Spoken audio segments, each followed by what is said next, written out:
There is no doubt that Liverpool are going to be signing a new number 6 in the summer transfer window. Reports this week have stated that they are interested in the Brazilian midfielder Ederson from Atalanta. This interest makes perfect sense, especially given the club's desperate need for a new number 6 midfielder. Some might say Wataru Endo has proved himself, while others might argue Stefan Bajcetic deserves a shot in the first team. However, as we've explained before, Endo might end up on the bench due to Arne Slot's preference for a double pivot, and Bajcetic is still a young player recovering from a long injury spell, so it doesn't make sense to throw him into the fray immediately. And so, with many of you asking for a dedicated video about Ederson, today we're going to discuss the type of player he is and the qualities he brings to the table. But before we do, hit that like button and subscribe button for more Liverpool deep dives. First of all, let's set the record straight about Ederson's position. Many might think the Brazilian is a traditional number 6, sitting in front of the back line and sweeping the area both vertically and horizontally. While he can play that role on certain occasions, it hasn't been his primary position. As you can see in his seasonal heat map, Ederson has been deployed as a left-sided number 8 in Gasperini's 3-5-2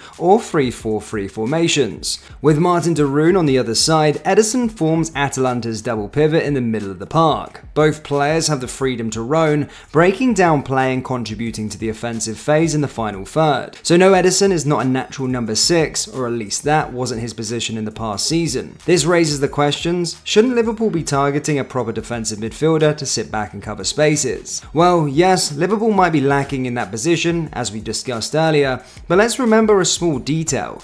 Arne Slot prefers a double pivot rather than a single one. For Feyenoord, both Matt Pfeiffer and Quinton Timber act in a similar way to how Ederson and de Roon play for Atalanta, which makes the club's interest in the Brazilian more logical, even if he isn't a natural number 6. Now that we've cleared up any confusion about the player's position, let's discuss the qualities he brings to the table. Those who watched Atalanta's game against Liverpool, or even their Europa League final against Bayer Leverkusen, likely came to the same conclusion about the 24-year-old. He's a Gattuso-type player, relentlessly running around the pitch, making tackles and breaking down play whenever he gets the chance. If you have this feeling about Ederson, then you are correct, because that's the first thing you notice when watching the 2024 Europa League winner in its intensity and aggressiveness out of possession. These traits have been further enhanced by playing with Gasperini's masterful man-marking system. You can immediately recognize the type of player Ederson is without the ball. He's relentless, always eager to press, and has excellent timing when it comes to tackling. Standing at 6 feet tall, Ederson has a compact build that makes it tough for players to get around him. He's able to use his body to bully opponents and push them off balance. His frame also allows him to protect the ball effectively when receiving it on the half turn or when his back is to play. Alongside his strength, the Brazilian has a great engine which drives his relentless style of play. As you probably noticed on his heat map, the player is everywhere despite being deployed as a left-sided number 8. Ederson uses his power and stamina to break down the opposition's play. He ranks in the high percentiles among midfielders in the top 5 European leagues for the percentage of dribbles tackled, passes blocked, and interceptions. It's also worth noting that despite his frequent challenges, he's only lost 0.55 challenges per 90 minutes,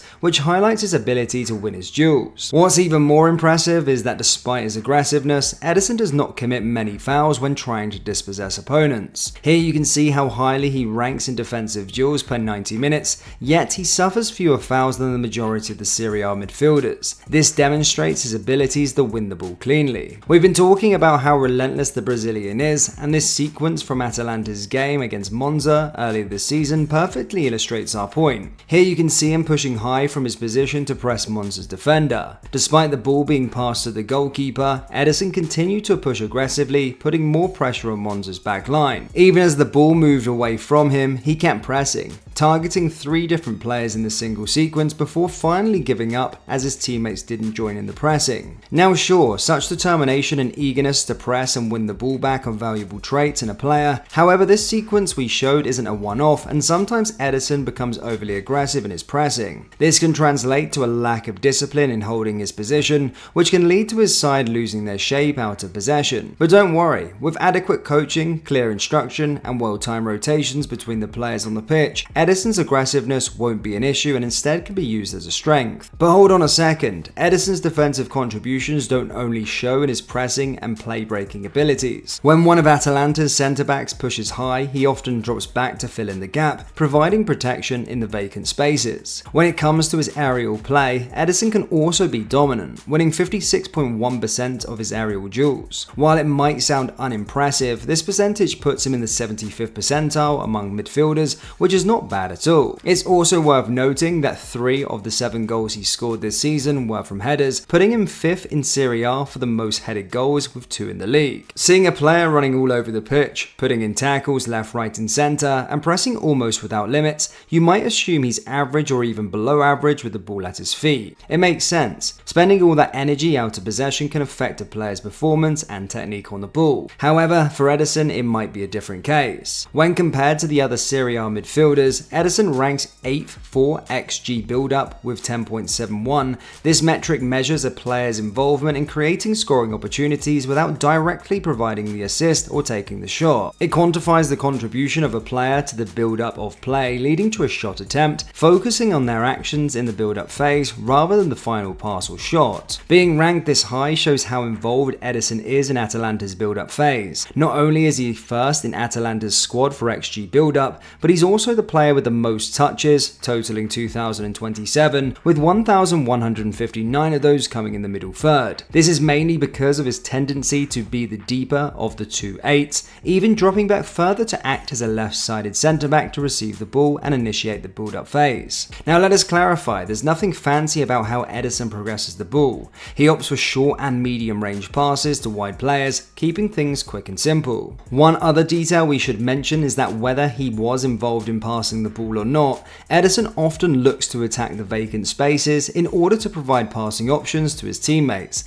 which allows the team to steadily progress the ball on the left-hand side. This is why he ranks top in the Atalanta squad for most passes received with 1,373. He always makes himself available for a pass. Now, while we mentioned that there's nothing fancy about his passing abilities and that he likes to keep it quick and simple with great efficiency, it doesn't mean he lacks the ability to break opponents' lines with sharp passes. Absolutely not. Compared to other Serie A midfielders, Ederson ranks 9th for progressive passes, 15th for forward passes, and 16th for passes into the final third per 90 minutes. Yes, he has the ability to find the spare man during the build-up phase and can break the opposition lines with a pass from deep to progress the play, but he doesn't use this ability frequently, which can be a matter of confidence or simply instruction from his manager. So far, we've discussed his contribution to the team in deep areas, but we also mentioned earlier that Ederson has the freedom to roam up the pitch and contribute offensively. This specific ability is what makes him a perfect fit for Arne Slot's double pivot. Ederson often bombs down the left-hand side using his body to hold the ball or combine with his teammates on the edge of the box. He also frequently attacks the left half space, getting himself into goal-scoring positions. Here you can see him bombing into the left half space while his teammates progress the ball on the other side of the pitch. Once he reached the final third, Ederson slowed down his pace and took a few steps back, peeling away from his markers. Just like that, Ederson put himself in a dangerous position, and if it wasn't for his teammate mishitting the pass,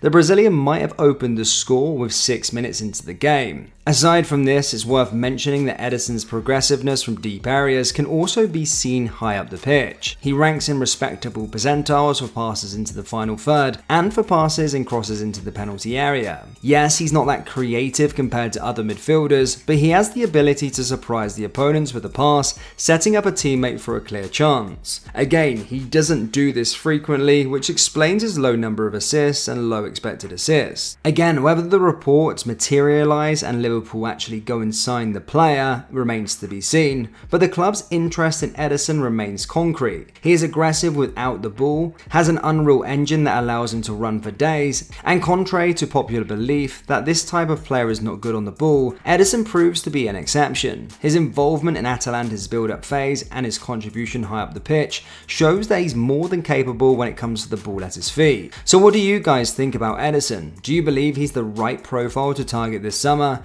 Or would you prefer the club to go after a natural number 6 who can sit in front of the back line? Let us know your thoughts in the comment section below, and remember, if you enjoyed this content, please do hit the like button and subscribe button for more Liverpool deep dives. Thank you guys, and I'll see you next time. Take care. Peace.